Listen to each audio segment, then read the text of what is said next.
Alors, pour créer notre clé API, on va retourner sur notre dashboard. Donc là, je ne l'ai pas montré dans la vidéo, mais au préalable, bien sûr, il faut vous créer un compte OpenIA. Vous allez ensuite sur l'onglet qu'on a visité, sur la partie documentation produit API. Vous allez arriver sur ce dashboard. Et ici, du coup, on a la liste des clés API que j'ai. Et du coup, je vais en créer une nouvelle. Et donc, on va mettre Flutter GPT 3, parce que j'en ai déjà créé pour mes tests. Le projet, en fait, vous pouvez créer plusieurs projets. Moi, en l'occurrence, j'ai laissé que le mien. On peut restreindre l'API à certaines choses. Bon, là, en l'occurrence, on va mettre tout.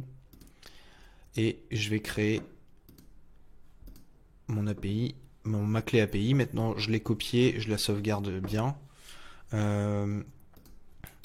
Par contre, il faut bien la copier tout de suite parce que une fois qu'on l'a créée, on peut plus la récupérer. C'est des mesures de sécurité, donc copiez-la bien une fois qu'elle est générée. Bon, sinon, au pire, vous la supprimez et vous en créez une autre, hein. Mais c'est important de le savoir.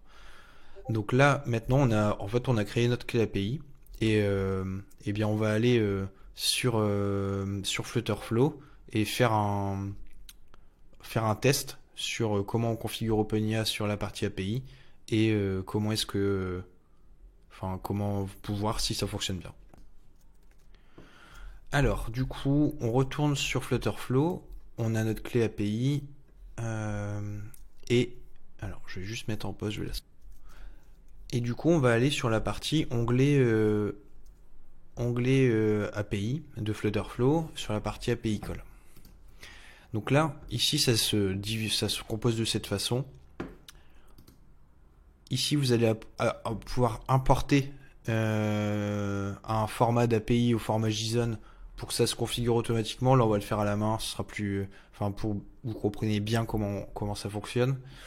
Donc pour créer un API call, on va cliquer sur Add. Ensuite, on va pouvoir créer deux types d'API call. Des API, en fait, soit un groupe d'API, soit juste un API call. Alors, le groupe d'API call, il me semble, accessible uniquement pour les utilisateurs payants et c'est pas nécessaire dans notre cas d'avoir ce groupe. Donc, on va le faire sur un appel classique. Mais en fait, l'API call, vous allez lui donner en fait un nom. Par exemple, on va lui dire OpenIA. Ici, je vais vous montrer comment on peut faire ça. Hop. API référence, chat. En fait, le groupe d'API permet d'aller tout simplement plus vite. Donc ici, par exemple, on va supprimer ça. Ça, c'est la base URL. OpenIA. Sur le header, comme je vous l'ai dit, on va pouvoir ajouter le header qui va se regrouper sur tous les autres, sur tous les enfants de ce groupe d'API. Et hop, donc là, je vais l'ajouter comme ça. Alors, hop. Voilà. Et du coup, ici, dans mon groupe d'API, je peux ajouter un nouvel API call. Donc par exemple, chat completion. Hop. On va le mettre comme ça.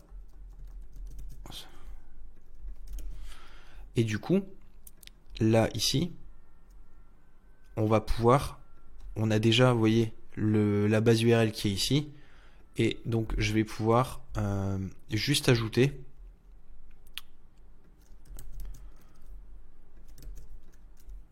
ici le reste de mon URL. Ça me permet d'aller tout simplement plus vite. Ici, on a les headers, faut bien le additional header, il fait bien référence au fait qu'on a déjà configuré notre header dans notre groupe d'API. Donc c'est pas nécessaire d'ajouter par exemple l'application JSON deux fois. C'est déjà fait. Ça permet d'aller plus vite, mais c'est pas forcément disponible pour tous les utilisateurs Flutterflow. Et donc là, l'idée, c'est qu'on puisse, c'est que cette formation soit accessible au plus grand nombre. Donc, on va faire un appel API classique. Donc, je crée un API call. Ici, on va mettre chat completion. En fait, je vais le mettre comme ça. Voilà. Au niveau de la méthode, ce que je vous disais tout à l'heure, on peut choisir get, post, delete, put, patch. Ici, c'est un post, c'est dans la documentation. L'URL, c'est cette URL là. Au niveau du header, du coup, on va ajouter application JSON et au niveau du header, on va aussi ajouter notre API key. Donc là déjà, ça par contre, vous voyez que c'est une variable, on va le supprimer. Et on va ajouter directement notre API key que j'ai sauvegardé.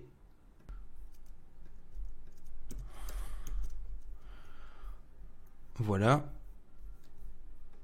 Hop, donc là j'ai ajouté le header, le nom, l'URL.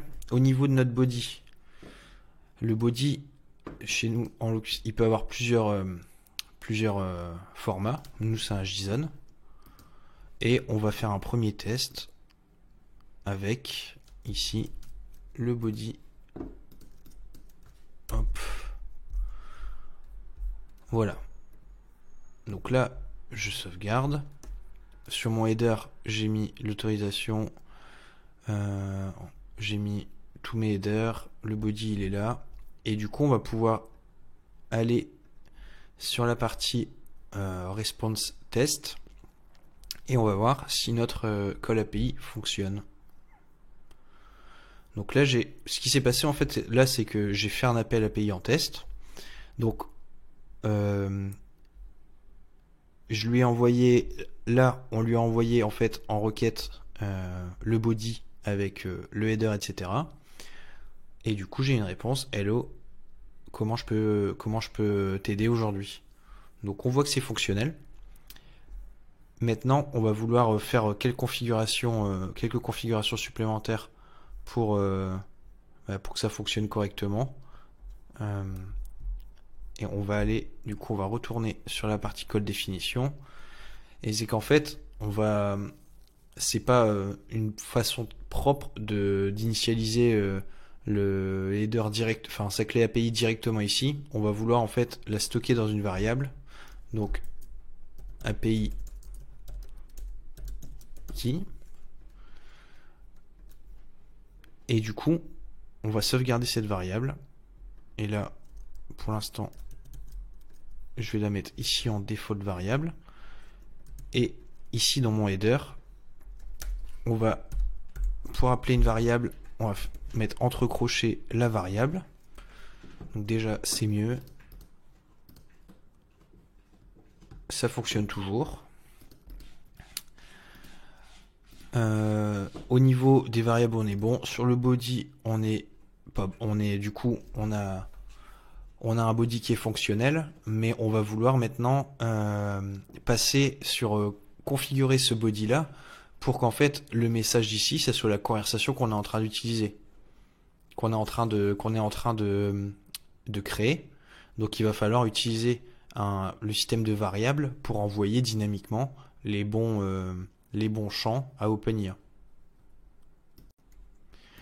Alors du coup, on va commencer tout de suite par créer une nouvelle variable qui s'appelle message. C'est du JSON et oui, c'est une liste. Et en fait, ici, donc, je vais prendre ma liste de messages et je vais venir ici récupérer ma variable et la mettre ici. Voilà, je sauvegarde et je vais tester mon appel API. Alors, invalide message. Donc là, on voit qu'on a une erreur. Hop. Alors, hop, en fait, ici, c'est false. On va refaire un test. Voilà, donc ici, là, maintenant, on a vraiment un call API qui se fait de façon avec des variables dynamiques. Donc, on va pouvoir maintenant utiliser ce endpoint en fait dans notre application pour construire notre chat. Donc, quand on appellera ce endpoint, eh bien, il va envoyer sur cette URL dans un premier temps le header avec ma clé API. Dans un second temps, il va envoyer ce body avec le modèle de GPT qu'on veut utiliser et le message qui sera la liste de messages que je vais lui envoyer. Donc ça, c'est les variables qu'on a créées. Et on va pouvoir du coup créer un chatbot de cette façon.